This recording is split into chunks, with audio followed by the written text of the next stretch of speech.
इस वीडियो को शुरू करने से पहले मैं आपको एक बात बता देता हूँ। टाइम एंड वर्क एक ऐसा चैप्टर है जिससे हर एग्जाम में क्वेश्चन पूछा जाता है और यही एक ऐसा चैप्टर है जिससे लोगों को डर भी लगता है। और डर इसलिए लगता है क्योंकि लोग इसे बहुत ही ट्रेडिशनल अप्रोच से बनाने की कोशिश आज तक कर रहे हैं। यूट्यूब पे आपको बहुत सारे ऐसे वीडियोस मिल जाएंगे जिन पे आपको सॉल्यूशन जो दिया जाता है वो बिल्कुल ट्रेडिशनल अप्रोच से बना रहे होते हैं, और जो क्वेश्चंस होते हैं वो भी बहुत ही ज्यादा पुराने होते हैं जिनका अब एग्जाम में आप बिल्कुल भी नहीं देखोगे। तो इस पूरे क्लास में जितने भी क्वेश्चंस आपको मैं प्रोवाइड करा रहा हूं वो सारे क्वेश्चंस नए पैटर्न पे है, जिन पैटर्न का आना तय है, और वैसे भी प्रीवियस ईयर के क्वेश्चंस हैं जो कि बार बार आ रहा है। और अगर उसको आप ट्रेडिशनल अप्रोच से बनाते हैं तो ये आपकी सबसे बड़ी गलती हो जाएगी। तो आज हम लोग सारे क्वेश्चंस को बनाने का सबसे आसान तरीका देखेंगे, उसको बनाने का एग्जैक्ट वे देखेंगे। टाइम एंड वर्क के पहले क्लास में मैं 9 क्वेश्चन करवा चुका हूं। वो सारे क्वेश्चंस बहुत ही इंपॉर्टेंट थे और लगभग 8 से 9 टाइप मैंने कवर कर रखा था। और आप सब लोगों का जो रिस्पॉन्स आया उस वीडियो को देख करके मुझे बहुत ज्यादा खुशी हुई और इतनी मोटिवेशन मिली है इस वीडियो को और बेहतर बनाने की, ताकि किसी भी स्टूडेंट को अब और कभी भी इस चैप्टर को लेकर के दिक्कत ना हो। तो चलिए आज की क्लास को शुरू करते हैं और बहुत सारे इंपॉर्टेंट क्वेश्चंस को अच्छे से क्रैक करेंगे। तो आप देख रहे हैं एग्जैक्ट वे, मैं हूं अभिषेक सिंह। चलिए इस क्वेश्चन के साथ शुरू करते हैं। एक बार वीडियो को पॉज कीजिए, इस क्वेश्चन को पूरा पढ़िए, इसको समझने की कोशिश कीजिए, फिर देखिए इसका एग्जैक्ट वे क्या हो सकता है। कह रहा है 2 आदमी एक दीवार को क्रमशः 15 दिन में 15 घंटे तथा 20 घंटे में बना सकता है। तो मान लेते हैं ए और बी 2 आदमी है। ए कितने दिन में 15 घंटे में एक दीवार बना सकता है और बी कितने घंटे में, तो 20 घंटे में। अब देखिए यहाँ पे क्वेश्चन कह रहा है कि एक दीवार बनाता है। तो ये दीवार बनाता है इतना कहने से काम नहीं चलेगा, वो दीवार बनाने के लिए कितना यूनिट वर्क करना होगा ये बताना जरूरी है। तो वो दीवार बनाने के लिए कितना यूनिट वर्क हुआ है, यानी कि अगर हम कहें तो उस दीवार को बनाने के लिए ए को कितना यूनिट वर्क करना होगा और बी को कितना यूनिट वर्क करना होगा। तो हम क्या करते हैं, इन दोनों का एलसीएम ले लेते हैं। तो इन दोनों का एलसीएम होता है 60 यूनिट। तो अब समझिए कि उस दीवार को बनाने के लिए 60 यूनिट वर्क करना होगा। तो ए 60 यूनिट वर्क करने के लिए 15 घंटा लगाता है, तो 1 घंटे में कितना वर्क करेगा, तो 60/15 यानी कि 4 यूनिट। बी 60 यूनिट वर्क करने के लिए 20 घंटा लगाता है, तो 1 घंटे में कितना यूनिट वर्क करेगा, तो 60/20 यानी कि 3 यूनिट। ये 4 यूनिट और ये 3 यूनिट क्या है, ए और बी का प्रति घंटा काम करने का क्षमता है, यानी कि एफिशिएंसी है।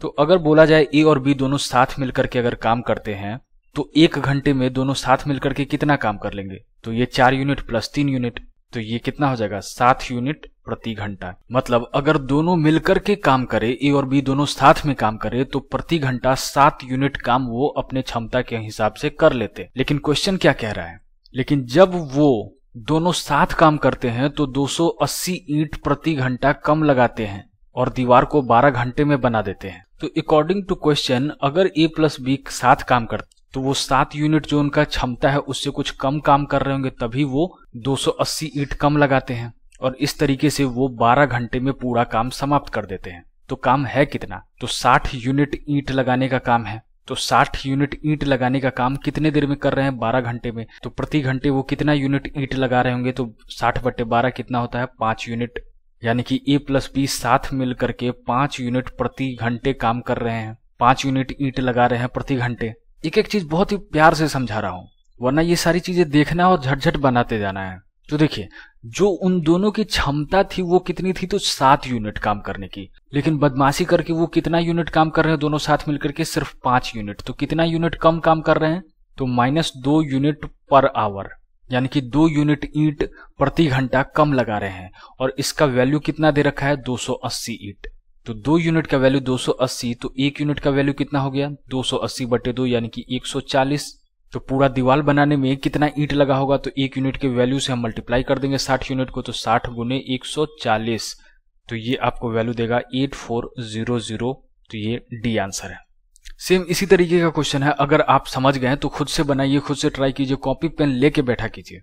2 आदमी है, दोनों आदमी में पहला आदमी किसी दीवार को 9 घंटे में बना पाता है और दूसरा आदमी उसी दीवार को कितने घंटे में बना सकता है, तो 10 घंटे में बना सकता है। तो वो जो दीवार बन रहा है वो दीवार आखिरकार है कितने ईंटों की, तो वो तो हमें पता नहीं है। तो वो हम कैसे निकाल सकते हैं, तो इन दोनों का एलसीएम लेकर के, तो 9 और 10 का एलसीएम कितना होता है 90 होता है।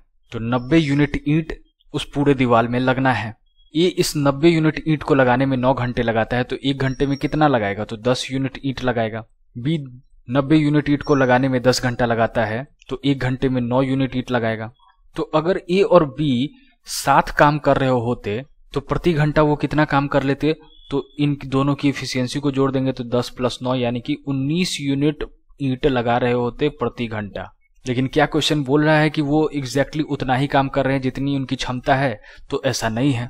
वो दोनों साथ काम करते हैं तो 10 ईंट प्रति घंटा कम लगाते हैं और पूरे दीवार को 5 घंटे में बना देते हैं। तो पूरा दीवार है 90 यूनिट का और अकॉर्डिंग टू क्वेश्चन क्या कह रहा है, तो 5 घंटे में ये 90 यूनिट ईंट का दीवार वो बना देते हैं। तो प्रति घंटा वो दोनों मिलकर के कितना यूनिट ईंट बना रहे होंगे, लगा रहे होंगे, तो 90/5 यानी कि 18 यूनिट प्रति घंटा। तो ए और बी मिलकर के कितना यूनिट वर्क कर रहे हैं, 18 यूनिट पर आवर। तो कितने की कमी कर रहे हैं, तो 1 यूनिट प्रति घंटा की कमी कर रहे हैं काम करने में। तो ये 1 यूनिट प्रति घंटा की कमी के कारण कितने ईंट कम लग रहे हैं, तो 10 ईंट कम लग रहा है। तो 1 यूनिट ईंट की वैल्यू कितना हो गई, 10। तो 90 यूनिट ईंट की वैल्यू कितना हो जाएगी, तो 10 से गुना कर देंगे यानी कि कितना हो गया, 900 ईंट। तो आपका आंसर सी है। अब इस क्वेश्चन को देखिए, कह रहा है समान ऊंचाई वाली सेम हाइट वाले 2 मोमबत्तियां हैं जो कि रेस्पेक्टिवली 4 घंटे और 6 घंटे में पूरी तरह जल जाता है। तो मान लेते हैं ए और बी 2 मोमबत्ती है, ए 4 घंटे में पूरी तरीके से जल जाता है और बी कितने घंटे में, तो 6 घंटे में। तो वो जो मोमबत्ती है उसका हाइट कितना होगा, तो हम क्या करेंगे, इन दोनों का एलसीएम ले लेते हैं। तो 6 और 4 का एलसीएम कितना होता है, तो 12। तो मान लेते हैं 12 यूनिट हाइट का वो मोमबत्ती होगा। आगे कह रहा है यदि दोनों को एक साथ क्रमशः समान गति से जलाया जाए तो कितने समय बाद उनकी ऊंचाई का अनुपात 2:3 हो जाएगा या रह जाएगा। तो कह रहा है अगर दोनों सेम स्पीड से अगर उनके जलने की रफ्तार है, स्पीड है, तो कितने टाइम बाद उन दोनों मोमबत्ती का हाइट जो है वो 2:3 हो जाएगा। यानी कि ये मोमबत्ती 2 यूनिट का हो और दूसरा मोमबत्ती 3 यूनिट का हो जाए। तो देखिए ये मोमबत्ती जो है वो 12 यूनिट हाइट को जलाने में 4 घंटा लगाता है। तो 1 घंटे में वो कितना हाइट जला देता होगा, तो 12/4 यानी 3 यूनिट हाइट वो 1 घंटे में जल रहा होगा। और इधर बी कितना यूनिट हाइट 1 घंटे में जल रहा होगा, तो 12/6 यानी कि 2 यूनिट। तो चलिए पहले इसे एकदम बेसिक डिटेल मेथड से समझते हैं। हमसे क्वेश्चन क्या बोल रहा है, कितने समय बाद उनकी ऊंचाई का अनुपात 2:3 रह जाएगा। तो हम मान लेते हैं कि x आवर के बाद इन दोनों मोमबत्ती का जो हाइट है वो 2:3 हो जाएगा। तो अब देखिए ये मोमबत्ती का हाइट कितना है, तो 12 यूनिट मान लेते हैं 12। 1 घंटे में कितना यूनिट मोमबत्ती जल जाता है, तो 3 यूनिट प्रति घंटे के हिसाब से। तो x घंटे में कितना यूनिट या फिर कितना मोमबत्ती जल जाएगा, तो 3x, मतलब आवर के जगह पे हम क्या कर देंगे, x घंटा डाल देंगे, x से मल्टीप्लाई कर देंगे। अब बोलिए कि 12 यूनिट मोमबत्ती है, अब बी के लिए बात कर रहे हैं। 1 घंटे में कितना मोमबत्ती जल जाता है, तो 2 यूनिट मोमबत्ती जल जाता है प्रति घंटे के हिसाब से। तो कितने घंटे तक जलना है मोमबत्ती को, तो x आवर तक। तो 1x आवर तक कितना मोमबत्ती जल जाएगा, तो 2x। और इस तरीके से जल करके मोमबत्ती का हाइट का रेशियो कितना रह जाएगा, तो 2/3 रह जाएगा। अच्छा हमने यहाँ पे माइनस क्यों किया है, तो देखिए टोटल हाइट था उस मोमबत्ती का 12, उसमें से जितना जल गया उसको हमने हटा दिया। तो जल जितना गया उसके बाद बचा कितना, तो 2 यूनिट हाइट बचा। उसी तरीके से बी के लिए 12 यूनिट उस मोमबत्ती का हाइट था, 2x जल के खत्म हो गया, तो बचा कितना, तो 3 बचा। तो अब इक्वेशन क्रॉस मल्टीप्लाई करके सॉल्व कीजिए। तो 12×3 = 36 और 9x और इधर हो गया 12×2 = 24 और ये 4x। तो 9x उधर चला जाए और 24 इधर आ जाए तो बचेगा क्या, तो 5x = 36 में से 24 गया बचा 12। तो यहाँ पे x = क्या आ गया, 12/5। अब x क्या है, आवर में है, तो यहाँ पे ये क्या आ गया, आवर में आ गया। तो इसे आप क्या लिख सकते हो, तो 5×2 = 10 और ये 2 और ये 5 और ये आवर। और 2/5 आवर को अगर हम मिनट में बदले तो कैसे बदल सकते हैं, तो 2/5 और गुने 1 घंटे में कितना मिनट, 60 मिनट। तो इसका अगर आप वैल्यू काट कुट करके देखोगे तो ये आएगा आपका 24 मिनट, मतलब 2 घंटा 24 मिनट आपका आंसर है। तो ए आपका सही आंसर है। लेकिन अब देखिए ऐसे इतना लंबा हम तब बना रहे होते जब हम मैट्रिक का एग्जाम देते या फिर इंटर का एग्जाम दे रहे होते, जहाँ पे आपको स्टेप मार्किंग पे मार्क्स मिल रहा होता है। इतना अगर समय लगाएंगे हम एग्जाम में तो कैसे आंसर निकलेगा और कैसे हम कम से कम समय में बना सकेंगे। तो अब सीधे देखिए इसका एग्जैक्ट वे क्या होगा। टोटल उस मोमबत्ती का हाइट हमने कितना निकाला है, तो 12 यूनिट। तो 12 यूनिट आप लिख दीजिए और इसके नीचे जो आपको इफिशियंसी निकला था उससे लिख दीजिए जोड़ करके। तो 3 यूनिट इधर और 2 यूनिट इधर, तो कितना है, 3 2 5। तो इसके नीचे 5 लिख दीजिए, बस यही आपका आंसर है। ये देखिए यही आपका आंसर था 12/5। अब इसको आवर को आप मिनट, आवर और मिनट में बदल दीजिए, बस कहानी खत्म, यही आपका आंसर है। मोमबत्ती का जितना हाइट था बटे दोनों मोमबत्ती को जलने वाला जो इफिशियंसी था, उन दोनों इफिशियंसी को जोड़ के नीचे डिनोमिनेटर में लिख देना है और उसके वैल्यू को सिंप्लीफाई कर लेना है, आपका आंसर आ जाएगा। बस 2 सेकंड, इससे अधिक लगना ही नहीं है। तो इस तरीके के क्वेश्चन को बनाने का यही है एग्जैक्ट वे। इससे कम समय और कोई भी मेथड आपको नहीं देगा और आप खोजते रह जाओगे। इस तरीके से आपको टाइम एंड वर्क को और कहीं नहीं बताया गया है। मैं बहुत सारी चीजों को देखा हूं, बहुत सारी चीजों को देख रहा हूं किस तरीके से बहुत ही लेंदी मेथड से चीजों को बताया जाता है। और अगर आप एग्जैक्ट वे नहीं जानते हो इस तरीके के क्वेश्चंस को सॉल्व करने का, तो आप मेन एग्जाम में, जिस एग्जाम में आपकी नौकरी पे बात चल रही होगी, जो एग्जाम आपको नौकरी दे रहा होगा, वो एग्जाम में आप इतना समय अगर लगाने जाते हैं तो कितना समय बर्बाद होगा। तो इसीलिए कहता हूं चीजों को ध्यान से समझिए। एग्जैक्ट वे के हर क्लास के साथ सीधे जुड़े रहिए। यूट्यूब पे एग्जैक्ट वे को सर्च कीजिए, चैनल को सब्सक्राइब करके रखिए, बेल नोटिफिकेशन प्रेस करके रखिए और जो भी चीजें मैं बताता हूं उन सारी चीजों को एग्जैक्टली टाइम पर उसी समय देखिए और प्रैक्टिस कीजिए। अब सेम इसी टाइप का क्वेश्चन है, इसे जल्दी से आप बनाइए। 2 मोमबत्ती है जो कि 12 घंटे और 20 घंटे में पूरी तरीके से जल जाता है। तो ए और बी 2 मोमबत्ती है, पहला मोमबत्ती 12 घंटे में, दूसरा मोमबत्ती 20 घंटे में जल जाता है। तो उस मोमबत्ती की हाइट कितनी होगी, तो 12 और 20 कैल्शियम ले लेंगे। तो 12 और 20 कैल्शियम होता है 60 यूनिट। तो 1 घंटे में ए कितना जल जाएगा, तो 60/12 यानी कि कितना हो गया, तो 5 यूनिट जल जाएगा। बी कितना जल जाएगा 1 घंटे में, तो 60/20 यानी कि 3 यूनिट जल जाएगा। अब बोल रहा है यदि दोनों एक साथ क्रमशः समान गति से जलाया जाए तो कितने समय बाद उनकी ऊंचाई 3:5 रह जाएगी। अब इस क्वेश्चन को देखिए, ये बहुत ही इंपॉर्टेंट क्वेश्चन है, बहुत बार पूछा जाता है ये क्वेश्चन, और इसको बनाने का अगर आपको एग्जैक्ट वे नहीं पता है तो काफी ज्यादा समय इसमें बर्बाद जाएगा। तो सबसे पहले तो वो मेथड देखते हैं जो कि बहुत अच्छे इंस्टीट्यूट में बताया जाता है, उसके बाद मैं आपको इसका एग्जैक्ट वे बताऊंगा और फर्क आप देखोगे कि कितने कम समय में आप बना सकते हो।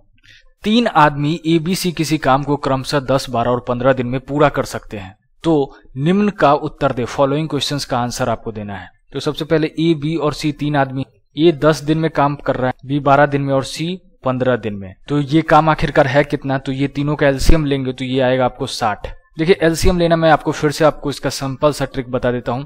इन तीनों नंबर्स में जो सबसे बड़ा नंबर है ना, उस नंबर का एक मल्टीपल आप पहाड़ा पढ़ना शुरू कर दीजिए, टेबल पढ़ना शुरू कर दीजिए और वहां पे रुक जाइए जिस जगह पे ये बाकी के दोनों नंबर से कंप्लीटली कट जाए। तो 15 का पहाड़ा पढ़ना जाओगे तो 15 चौके 60 आता है, 60 12 से भी कट जाएगा और 10 से भी कट जाएगा, तो उसका एलसीएम क्या हो जाएगा, 60 ही आएगा।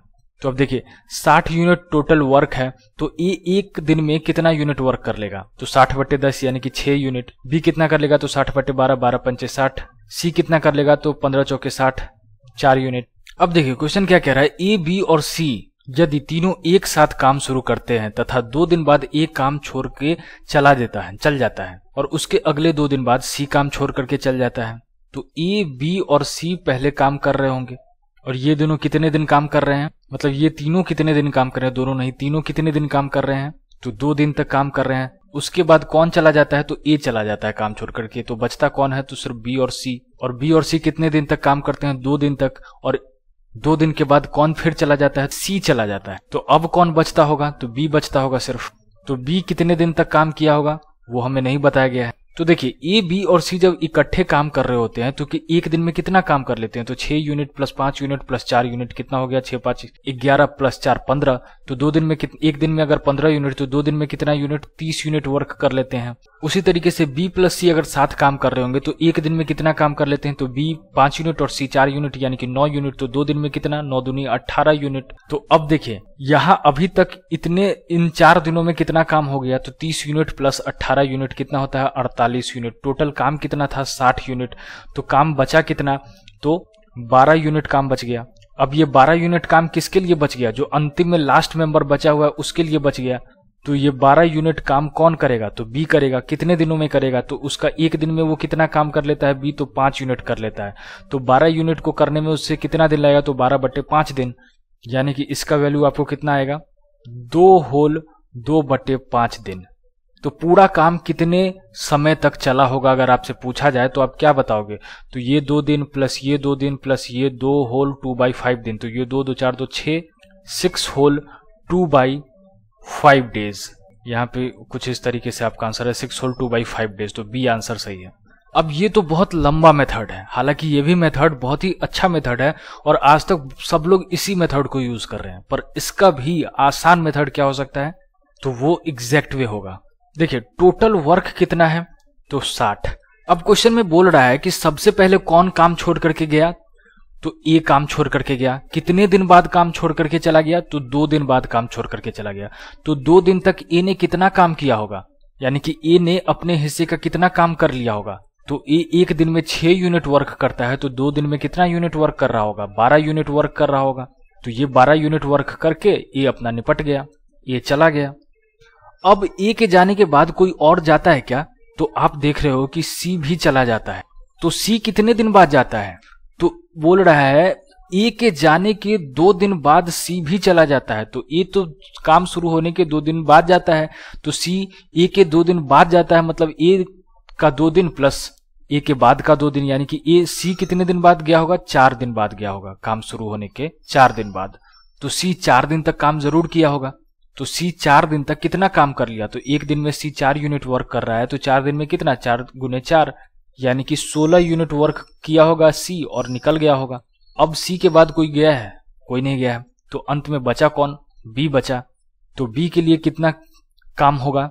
तो 60 यूनिट टोटल वर्क है, उसमें से ये ए और सी का हम काम घटा लेते हैं। तो इसे आप घटाओगे तो 16 और 12 कितना होता है? 28, और 60 में से 28 जाएगा तो कितना बचेगा? 32। अब इस 32 यूनिट वर्क को किसे करना है? तो जो मेंबर बच गया होगा उसे करना है। बचा कौन है? बी। बी 1 दिन में कितना काम करता है? 5 यूनिट वर्क। तो 32 यूनिट वर्क को करने में कितना समय लगाएगा? तो 32/5 यूनिट वर्क। तो इसका वैल्यू कितना आ जाएगा? तो 6 होल 2/5 डेज। अब आप एक बात बताओ, क्या बी काम शुरू होने के वक्त था? तो बिल्कुल था। क्या बी काम खत्म होने के वक्त था? तो बिल्कुल था। यानी कि बी जितना समय तक काम कर रहा होगा उतने समय तक काम चला होगा। तो बी 6 होल 2/5 दिन तक काम कर रहा है, तो काम भी कितने दिन तक चला होगा? पूरा काम 6 होल 2/5 दिन तक चला होगा। यही आपका आंसर है। अब इसी क्वेश्चन का दूसरा पार्ट देखते हैं। कह रहा है बी और सी स्टार्ट वर्क टुगेदर। यहाँ पे थोड़ा सा क्वेश्चन छूट गया है। A B and C starts work together, यानी कि तीनों एक साथ काम शुरू करते हैं तथा 3 दिन बाद सी काम छोड़ देता है। ए प्लस बी प्लस सी तीनों साथ काम कर रहे हैं और कितने दिन बाद कोई एक मेंबर काम छोड़ देता है? तो 3 दिन बाद काम छोड़ देता है। यानी कि ए बी सी तीनों मिलकर के 3 दिन तक तो साथ काम किए होंगे। उसके बाद सी छोड़ के चला जाता है, तो बचता कौन होगा? ए प्लस बी बचता होगा। फिर कहता है उसके अगले 1 दिन बाद ए भी काम छोड़ देता है। मतलब ये ए और बी कितना काम किया होगा? 1 दिन तक काम किया होगा, और उसके बाद कौन काम छोड़ करके चला जाता है? ए भी काम छोड़ करके चला जाता है। तो अब कौन बचा होगा? सिर्फ बी बचा होगा। तो 3 दिन के हिसाब से ए प्लस बी प्लस सी कितना काम कर गया होगा? तो 6 5 11 और प्लस 4 15, 15 गुने 3 15 3 45, 45 यूनिट काम कर दिया होगा। ए प्लस बी कितना काम कर गया होगा? तो 6 5 11, यानी कि 11 यूनिट कर गया होगा। तो बी के लिए कितना यूनिट वर्क बच गया? तो 60 माइनस 45 प्लस 11, यानी कि 56। तो बचा कितना काम? तो 4 यूनिट काम बचा। तो 4 यूनिट काम कौन करेगा? तो सिर्फ बी करेगा। बी 1 दिन में कितना यूनिट वर्क करता है? तो 4 यूनिट वर्क करता है। तो 4 यूनिट वर्क को करने के लिए कितना टाइम लगाएगा? तो 1 दिन लगाएगा। तो ये बी कितना काम कर रहा होगा? 1 दिन तक काम कर रहा होगा। माफ कीजिएगा, बी 5 यूनिट 1 दिन में काम कर रहा है, तो यहाँ पे क्या आएगा? 4/5। तो बी ये काम कितने दिन में करेगा? तो 4/5 दिन में काम कर रहा हो। तो टोटल काम कितने दिन चला होगा? 3 दिन प्लस 1 दिन प्लस 4/5 दिन, यानी कि कितना हो गया? 3 + 1 4 और 4 होल 4/5 डेज तक काम चला हुआ है। तो इसका आंसर सी ही होगा। यहाँ पे थोड़ा टाइपिंग मिस्टेक हो गया है, यहाँ पे सिर्फ 4 दिन नहीं है, 4 होल 4/5 डेज है। ठीक है, अब जल्दी से इसका एग्जैक्ट वे देख लेते हैं। टोटल वर्क कितना है? 60 यूनिट। सबसे पहले कौन काम छोड़ करके जाता है? तो सी काम छोड़ करके जाता है। कितने दिन बाद काम छोड़ करके जाता है? तो 3 दिन के बाद काम छोड़ करके जाता है। तो 3 दिन तक सी कितना काम कर गया होगा? तो 1 दिन में 4 यूनिट, तो 3 दिन में कितना? 4 3 12 यूनिट। तो 12 यूनिट काम करके निकल गया होगा सी। अब सी के जाने के बाद कोई और मेंबर जा रहा है क्या? तो आप देखो ए भी चला जाता है। तो ए कितने दिन बाद जाता है? तो सी जितने दिन बाद जाता है उसके अगले 1 दिन बाद जाता है। तो सी कितने दिन बाद गया था? तो 3 दिन बाद गया था। तो ए कितने दिन बाद गया होगा? 4 दिन बाद गया होगा। तो 4 दिन तक ये कितना काम कर गया होगा? तो 6 यूनिट एक दिन में करता है, तो 4 दिन में कितना? तो 6 चौक 24 यूनिट वर्क करके निकल गया होगा। तो अब बचा हुआ कितना काम है? तो 12 + 24 कितना होता है? 36 होता है। तो 60 में से 36 गया, बचा कितना? तो 24 यूनिट। अब ये 24 यूनिट काम करने के लिए कौन बचा है हुआ? ये इतना काम किसने किया होगा? तो अंत तक कौन मेंबर रह जाता है? तो बी रहता है अंत तक। तो बी एक दिन में कितना यूनिट वर्क करता है? 5 यूनिट। तो 24 यूनिट वर्क करने के लिए बी कितना समय लगाएगा? तो 24/5 यूनिट। तो ये कितना होता है? 5 का 20 और बच गया आपका 4 और नीचे बच गया 5। तो ये इतना दिन तक बी ने काम किया है। तो अब आप बताइए, बी काम के शुरुआत में भी था और काम के अंत में भी था, यानी कि जितने दिन तक काम चला उतने दिन तक बी ने काम किया। तो टोटल कितने दिन तक बी ने काम किया? तो 4 होल 4/5 डेज। तो इसका मतलब इतने दिन तक काम भी चला, 4 होल 4/5 डेज। तो आपका आंसर क्या है? 4 होल 4/5 डेज। तो यही है इस क्वेश्चन को बनाने का एग्जैक्ट वे। इससे आसान और इससे कम समय लगाने वाला और आपको कोई मेथड नहीं है। अब इस क्वेश्चन को देखिए, इस क्वेश्चन में थोड़ी सी चीजों को बदल दिया है जिससे क्वेश्चंस अब आपको और मुश्किल हो जाता है और इसके एग्जैक्ट वे से चीजें और आसान हो जाएगा जब इसका आप एग्जैक्ट वे जानोगे। यहाँ पे क्वेश्चन को एक बार पढ़िए, फिर देखिए कि पिछले क्वेश्चन में क्या अंतर हो गया है। 1 day before the completion of work, इससे सारा गेम चेंज हो रहा होगा। तो इस क्वेश्चन को खुद से ट्राई कीजिए। अगले क्लास में मैं आपको इस तरीके के क्वेश्चन बनाने का भी एग्जैक्ट वे बताऊंगा, जो कि सबसे कम समय में बनने वाला मेथड होगा, सबसे आसान होगा, आसान शब्दों में होगा। तो आज के जितने भी कॉन्सेप्ट आपको बताए और जितने भी क्लासेस में आपको जो भी चीजें बताई जाती हैं वो सभी चीजें बहुत ही इंपॉर्टेंट है। आप लोगों का बहुत ही प्यार और रिस्पेक्ट मिलता है, मुझे इससे बहुत खुशी मिलता है। तो इसी तरीके से अपना प्यार बरसाते रहिए, इसी तरीके से अपना प्यार देते रहिए। चीज़ें बहुत ही सुकून देता है जब आप इस तरीके से रिस्पांस देते हो, बहुत प्यार मिलता है आप लोगों से, बहुत रिस्पेक्ट मिलती है। Thank you so much, God bless you. जय हिंद, जय भारत।